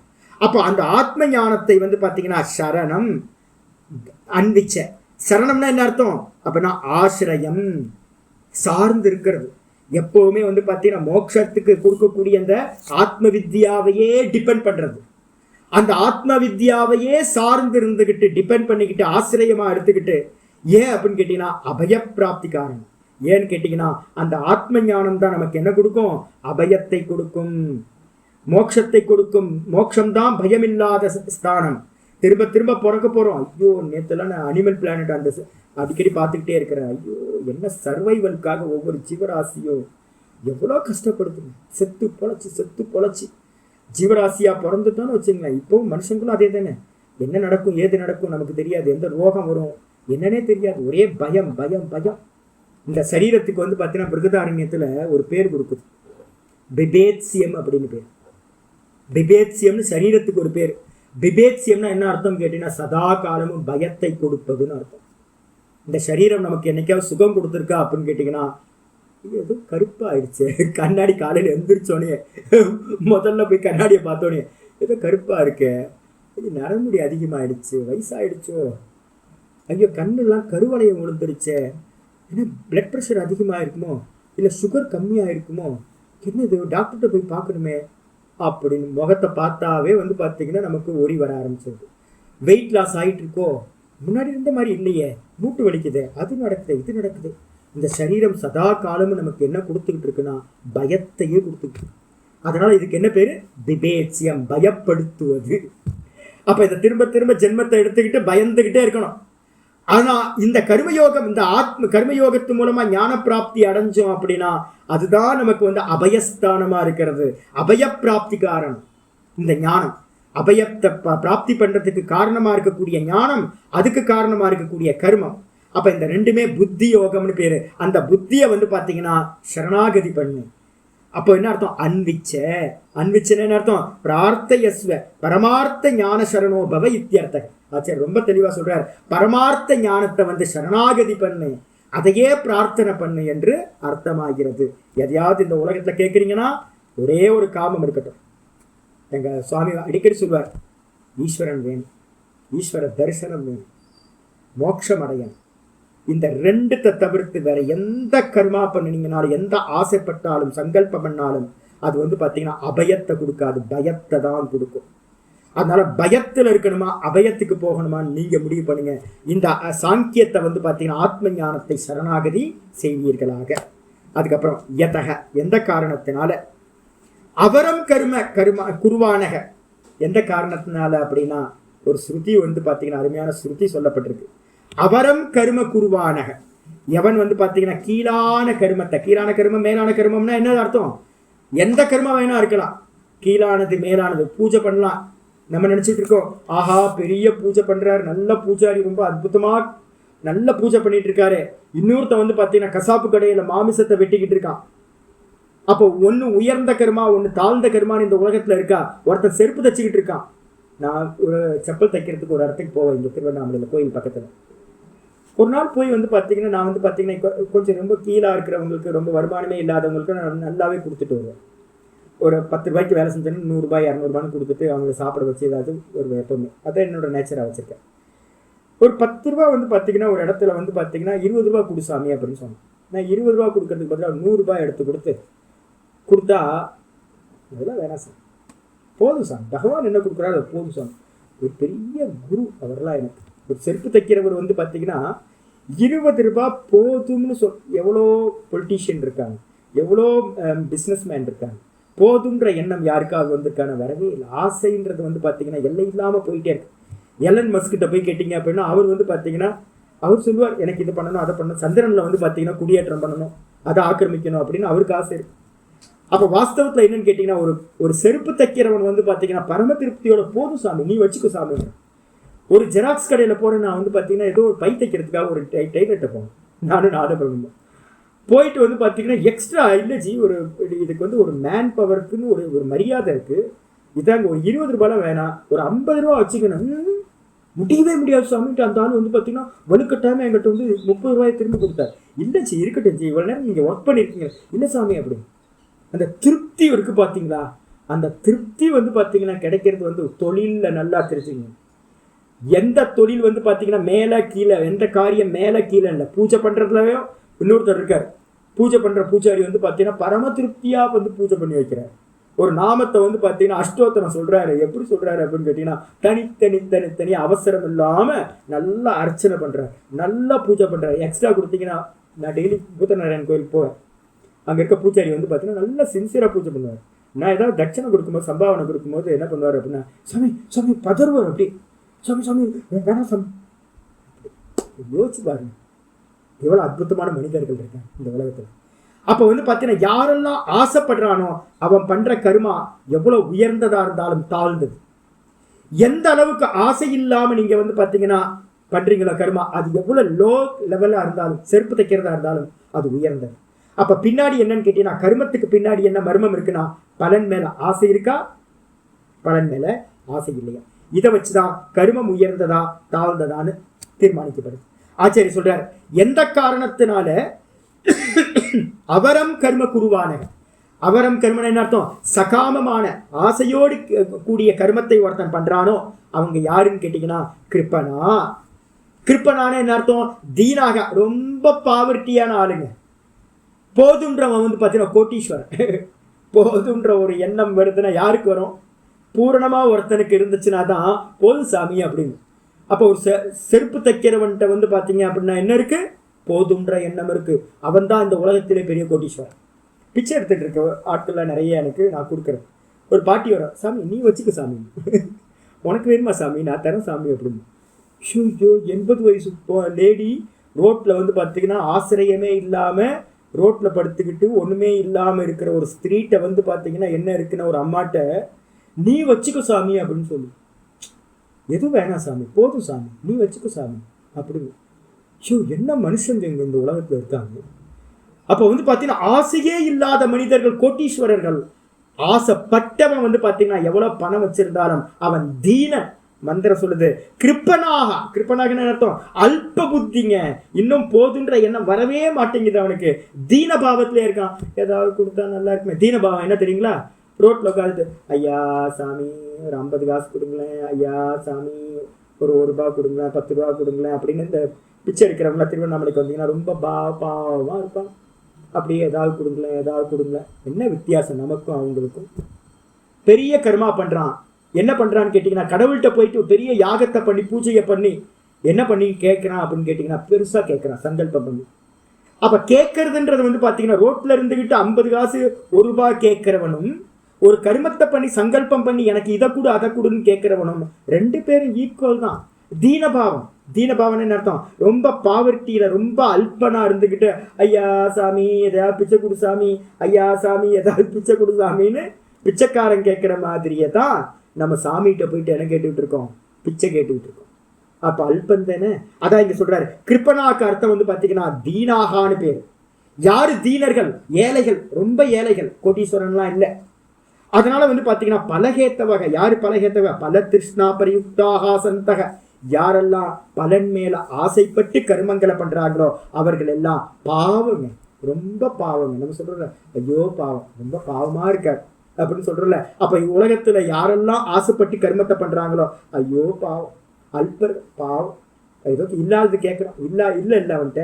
அப்ப இல்லாததை கேட்டுக்கிட்டே இருக்கான். ஐயா சாமி பிச்சை குடு சாமி அப்படின்ற மாதிரி கேட்டுக்கிட்டு இருக்கான் அப்படின்னு ஆச்சாரிய சொல்றார். அது மட்டும் இல்ல, மந்திரம் வந்து பிருகதாரண்யத்துல ஒரு கம்பீரமான மந்திரம் இருக்கு. அக்ஷர பிராமணம்னு ஒண்ணு இருக்கு. அதுல சொல்லுது என்னன்னு கேட்டீங்கன்னா, யோவா ஏதத் அக்ஷரம் கார்கி அவிதித்வா. ரொம்ப அற்புதமான ஸ்லோகம். யாக்ஞவல்யர் வந்து பாத்தீங்கன்னா கார்கி தன்னோட சிஷியா இருக்கக்கூடிய கார்கிக்கு சொல்றார், ஏ கார்கி, யோவா ஏதத் அக்ஷரம் அவிதித்வா. எவன் வந்து பாத்தீங்கன்னா இந்த அக்ஷர தத்துவத்தை அறியாமல், அக்ஷரம்னு என்ன அர்த்தம்? ஆத்மாவை, தான் தான் தான் சொல்லக்கூடிய நானை அறியாமல் எவன் வந்து பாத்தீங்கன்னா அஸ்மாத் லோகாத் பிரைதி, இந்த லோகத்தை விட்டுட்டு செத்து போறானோ. இந்த லோகத்துக்கு வந்திருக்கிறது வந்து தன்னை அறியறதுக்கு. தன்னை அறியாம, நானை தெரிஞ்சுக்காம, அக்ஷர தத்துவமா இருக்கிற பிரம்மத்தை தெரிந்து கொள்ளாமல் எவன் இந்த லோகத்திலிருந்து செத்து போறானோ, ச கிருப்பனக, அவன்தான் அல்பன், அவன்தான் கிருப்பனன் அப்படின்னு வந்து பார்த்தீங்கன்னா யாக்ஞவல்ய மகரிஷி பிருகதாரண்யத்துல சொல்றார். இது ஸ்ருதேகே என்று சொல்கிறார். அப்ப என்ன அர்த்தம்னு கேட்டீங்கன்னா, இந்த ஜென்மம் எதுக்கு அப்படின்னா நானை அறியறதுக்கு. இந்த நான் எங்க இருக்குன்னா நம்ம உட்கார்ந்து இருக்கிறதுக்கு கீழேயே ஆதாரமா நான் இருக்கு. நம்ம என்ன பண்ணிருக்கோம்? பிச்சைக்காரன். நம்மலாம் பிச்சைக்காரன். என்னன்னு கேட்டீங்கன்னா, கீழே ஒரு புதையலே இருக்கு. ஆசனத்தை எடுத்துட்டு கீழே மண்ணை லேசா மண்ணை தோண்டி பார்த்தா கீழே வந்து நவரத்தினங்களா இருக்கு, கோடிக்கணக்கான ரூபாய் வேல்யூபிளா இருக்கு. ஆனா நம்ம என்ன பண்ணிருக்கோம்? அது தெரியாம அந்த மண்ணுக்கு மேல ஒரு ஆசனத்தை போட்டு அதுக்கு மேல உட்காந்துட்டு ரோட்ல வந்து என்ன பண்ணிட்டு இருக்கோம்? ஐயா 50 காசு கொடுங்க, 1 ரூபாய் கொடுங்க, பிச்சை போடுங்க சாமி அப்படின்னு கேட்கிற ஒரு பிச்சைக்காரன் மாதிரி நான அறியாம நம்ம என்ன பண்ணிட்டு இருக்கோம்? வெளியில இருக்கிறது எல்லாத்தையும் ஆசைப்பட்டு இருக்கோம், கேட்டுக்கிட்டு இருக்கோம் பகவான்கிட்ட. அப்போ பிச்சைக்காரனும் நம்மளும் ஒண்ணு அப்படின்னு வந்து பாத்தீங்கன்னா இங்க பிருகதாரண்யம் சொல்லுது. அதனால இந்த அக்ஷர தத்துவத்தை அறியணும், பிரம்மத்தை அறியணும். அதுக்கு முக்கியமான சாதனம் சித்த சமாதானம். சித்த சமாதானம் உண்டாகணும் அப்படின்னா நம்ம ஈஸ்வரார்ப்பணமா கர்மா பண்ணாதான் கிடைக்கும். அதனால என்ன பண்ணணும்? புத்தவ் சரணமன் விச்ச. 2 இங்க வந்து கமெண்ட் வந்து பாத்தீங்கன்னா புத்தவ் சரணமன் விச்சதான் நமக்கு முக்கியமான கமெண்ட் சொல்லுது. மீதி என்னமோ நாளைக்கு. ஓம் பூர்ணமத பூர்ணமிதம் பூர்ணாத் பூர்ணமுதச்யதே பூர்ணஸ்ய பூர்ணமாதாய பூர்ணமேவாவசிஷ்யதே. ஓம் சாந்தி சாந்தி சாந்தி. ஓம் கீதா சாஸ்திரமிதம் புண்ணியம் யः படேத் பிரயதः புமான் விஷ்ணோ பதமவாப்னோதி பயசோகாதிவர்ஜிதः. கீதாத்யயனசீலஸ்ய பிராணாயாமபரஸ்ய ச நைவ சந்தீஹி பாபானி பூர்வஜன்ம கிருதானி ச மலநிர்மோச்சனம் பும்சாம் ஜலஸ்நானம் தினே தினே சகிருத்கீதாம்பசி ஸ்நானம் சம்சாரமலநாசனம். கீதா சுகீதா கர்த்தவ்யா கிமன் गीता सुगीता कर्तव्या किमन्यै शास्त्रविस्तरैः या स्वयं पद्मनाभस्य मुखपद्मात् विनिश्रुता भारतामृतसर्वस्वं विष्णोवक्त्रात् विनिश्रुतं. गीता गंगोदकं पीत्वा पुनर्जन्म न विद्यते सर्वोपनिषदो गावः दोग्धा गोपालनन्दनः पार्थो वत्ससुधीर्भोक्ता दुग्धं गीतामृतमहत् एकं शास्त्रं देवकीपुत्रगीतम् एको देवो देवकीपुत्र एव एको मन्त्रस्तस्य नामानि यानि कर्माप्येकं तस्य देवस्य सेवा इति श्रीमद्भगवद्गीता माहात्म्यं सम्पूर्णम्। ओम श्री कृष्णाय परमात्मने नमः। श्री कृष्ण कृष्ण कृष्ण नारायण नारायण नारायण। சங்கல்பமே பண்ணாதீங்க, சங்கல்பமே பண்ணாதீங்க. சங்கல்பம் பண்ணாம பகவானுக்காக எல்லாம் பண்ணு, பகவான் அடையணும். நமஸ்காரம். ஹரி ஓம் ஹரி ஓம் ஹரி ஓம்.